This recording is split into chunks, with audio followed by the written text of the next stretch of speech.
में जानना जो लोग ज़रूरी नहीं समझते हैं, जितना ज़रूरी समझते हैं कि लोग सिनेमा के जो अभिनेता है, अभिनेत्री है या खेल जगत के जो खिलाड़ी हैं उसके बारे में जितना जानना ज़रूरी समझता है या बच्चों को बताना ज़रूरी समझता है, उतना ज़रूरी नहीं समझता कि हमारे जो क्रांतिकारी हैं, हमारे आज़ादी का जो हीरो है, हमारे जो स्वतंत्रता संग्राम के जो हीरो हैं उनके बारे में जो है बताना बच्चों को ज़रूरी नहीं समझते हैं।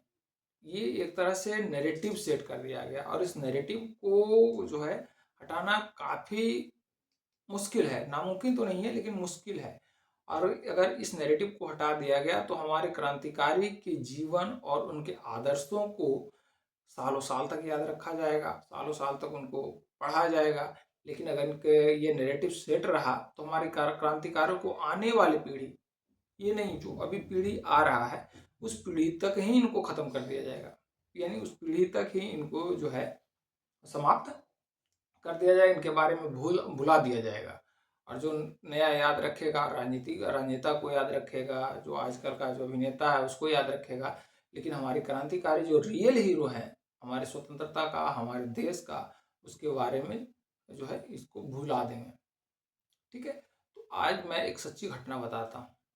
हमारी जो बच्ची है वो विद्यालय में पढ़ती है। एक स्वतंत्रता संग्राम का दिन था और स्कूल में जो है विद्यालय में कहा गया कि आप जो है भारतीय स्वतंत्रता संग्राम का जो क्रांतिकारी का गेटअप बना के आएंगे। मैंने उसे तैयार करके भेजा खुदीराम बोस के गेटअप में, खुदीराम बोस के गेटअप में भेजा। जब विद्यालय जाती है तो विद्यालय में शिक्षक के द्वारा कहा जाता है, शिक्षिका माफ कीजिएगा, शिक्षिका के द्वारा कहा जाता है कि खुदीराम बोस कुछ नहीं है, खुदीराम बोस कोई नहीं है, क्रांतिकारी सुभाष चंद्र बोस क्रांतिकारी हैं। यानी कहने का तात्पर्य हुआ कि उस विद्यालय के शिक्षिका को ये नहीं पता कि खुदीराम बोस कौन है और उनका जो इस क्रांति में या भारतीय स्वतंत्रता संग्राम में योगदान क्या रहा, वो इस उनके योगदान को भूल गए, उनके प्राणों की आहुति को भूल गए, जिन्होंने अपने प्राण को एक छोटा सा वस्तु या तुच्छ वस्तु समझ करके देश के लिए बलिदान दे दिया। उसके बारे में लोग भूल गए। उसके बारे में भूल गए कि जो है मात्र 18 साल की आयु में गीता को लेकर के, भगवत गीता को अपने हाथ में लेकर के हंसते हंसते फांसी पर झूल गए।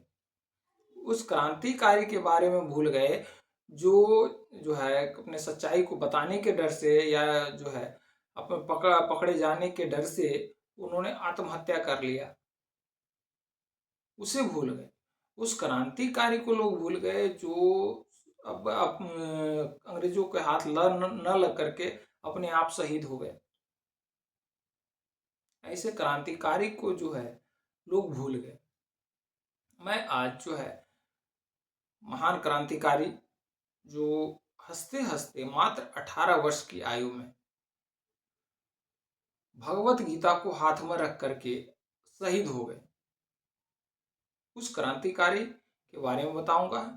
खुदीराम बोस, जिन्होंने मात्र 18 साल की आयु में सबसे कम उम्र में जो है क्रांतिकारी, ऐसे क्रांतिकारी थे जो सबसे कम उम्र में फांसी को चढ़े थे, यानी फांसी पर झूल गए थे हंसते हंसते। और यहीं से जो है राष्ट्रवाद क्रांति का जो है प्रादुर्भाव हुआ और आगे चल करके 1931 तक जो है पूरा तेजी से फैला। यहाँ तक भगत सिंह, राजगुरु, सुखदेव को फांसी होने के बाद जो है इस क्रांति में थोड़ा सा जो है गिरावट आई, यानी जो है थोड़ा सा इनमें शिकंजा कसा गया। लेकिन 1905 जो है 1908 से 1905 से 1931 तक का जो है राष्ट्रवादी क्रांति का जो है कार्यकाल माना जाता है, ये दौर माना जाता है। खुदीराम बोस, खुदीराम बोस बहुत छोटा नाम है, लेकिन नाम के साथ साथ इनकी लोकप्रियता जो है वो काफ़ी है। बंगाल में, बिहार में इनकी लोकप्रियता बहुत ज़्यादा है। खुदीराम बोस का जन्म जो है 3 दिसंबर 1989 को जो है बंगाल के मिदनापुर गांव में हुआ था। मिदनापुर गांव में हुआ था। इनका जन्म जो है गरीब परिवार में हुआ था। जन्म के साथ साथ जो है इन्होंने कहा गया था कि इनको जन इनका जो है मृत्यु काफ़ी कम समय में हो जाएगा। इसीलिए इनकी माता जो थी वो दूसरे के यहाँ रख कर के जो है इनके सुरक्षा करने के लिए जिम्मेदारी सौंप दी। जो टोटका माना जाता है ना बिहार बंगाल में खास करके कि दूसरे के यहाँ रख दो, नाना नानी या जो है परिवार के यहाँ रख दो तो टोटका खत्म हो जाता है या उसका उस पर जो ग्रह होता है वो खत्म हो जाता है।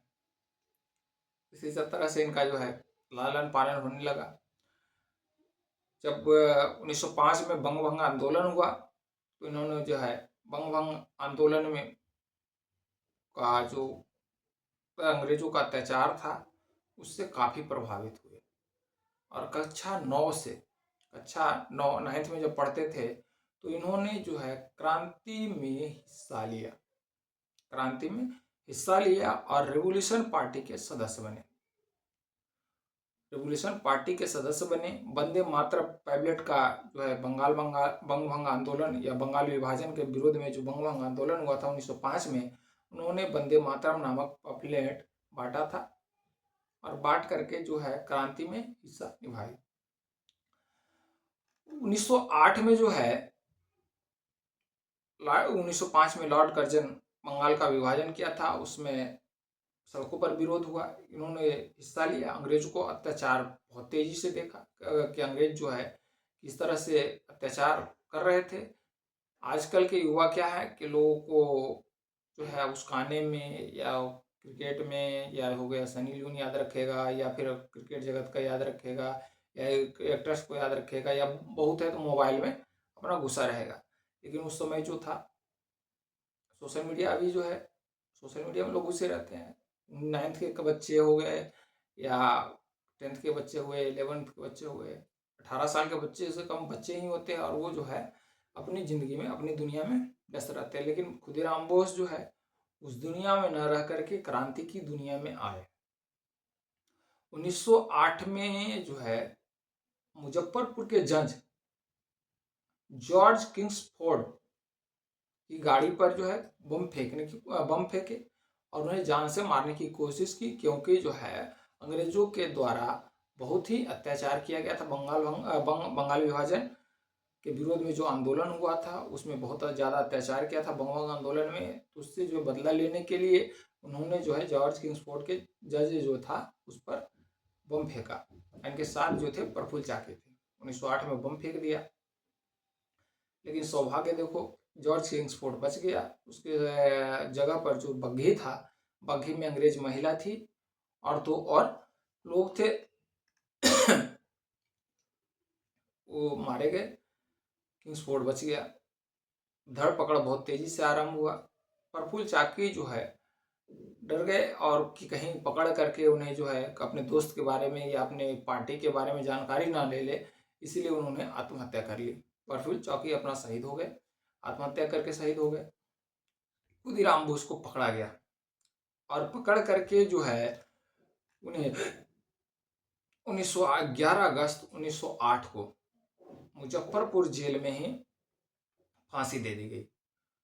फांसी के समय उन्होंने भगवत गीता को अपने हाथ में रखा और हंसते हंसते फांसी पर झूल गए। मात्र 18 साल की आयु में भारतीय क्रांति की दुनिया में यानी भारतीय क्रांति का जो पूरा इतिहास है उस इतिहास में प्रथम व्यक्ति थे जो 18 साल की आयु में सबसे कम आयु, जो कहा जाता है कि खेलने की एज होता है, उस एज में इन्होंने हंसते हंसते प्राणों की आहुति दे दी 18 साल की एज में। आजकल के अगर 18 साल का एज देखा जाए तो लोग मोबाइल चलाने में, व्हाट्सएप में या सोशल मीडिया में व्यस्त रहते हैं।